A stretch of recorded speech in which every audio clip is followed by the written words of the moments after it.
Shemegi, shemegi, njoo. Du, kuna nini? We njoo tu shemegi. Afadhali shemegi umekuja. Kwani kuna nini hapa? Kwanza kaa chini shemegi utulie. Hapa kuna kesi bora tukwambie. Kesi gani hiyo tena? Tulia kwanza shemegi. Nilipi tatizo la dada yetu, ikawa ni chanzo kikubwa kwenu. Ifike wakati tusithubutu kula na kulala sababu yenu. Atuambie leo. Aha, sawa. Ipo sababu ilonifanya hadi mimi na yeye tukagombana, maneno matusi kunitukana, ikawa kikwazo tukionana. Hii sio kweli shemegi, dada hana tabia hiyo haswa. Kweli Ndiyo kweli. Kwanza dada hana hiyo tabia, kwa alivyofundishwa tamsifia.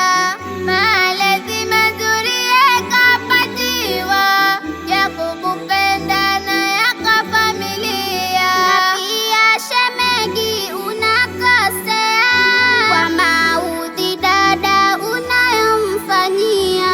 Eti huna habari ya kumkea kwa zake huduma navyotakiwa.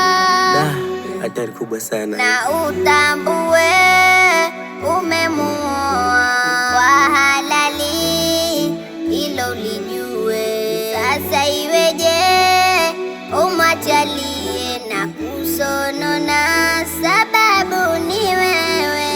Shemegi, shemegi, shemegi, shemegi, utambie, utueleze ukweli.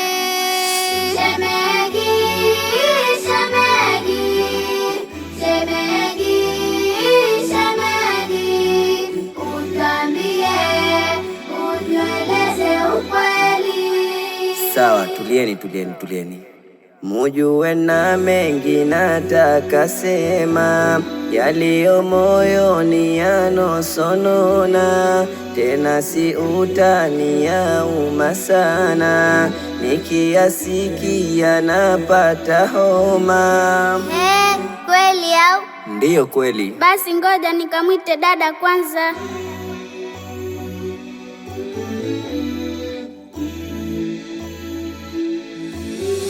Maneno yako mimi nimeyapata kwa shoga zako unayotamka, kwamba wataka yako talaka.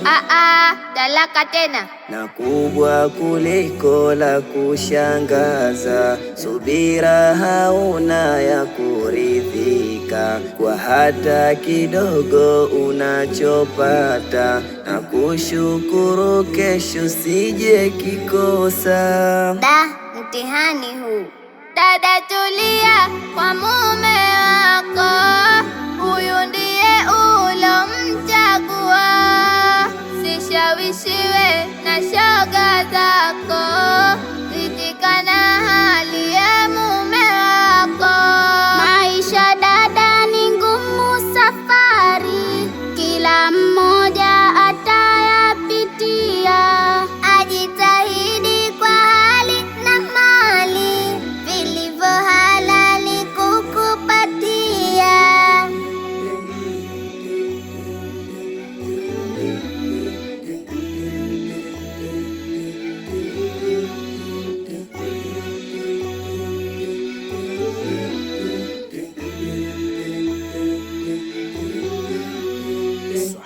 Online Studio.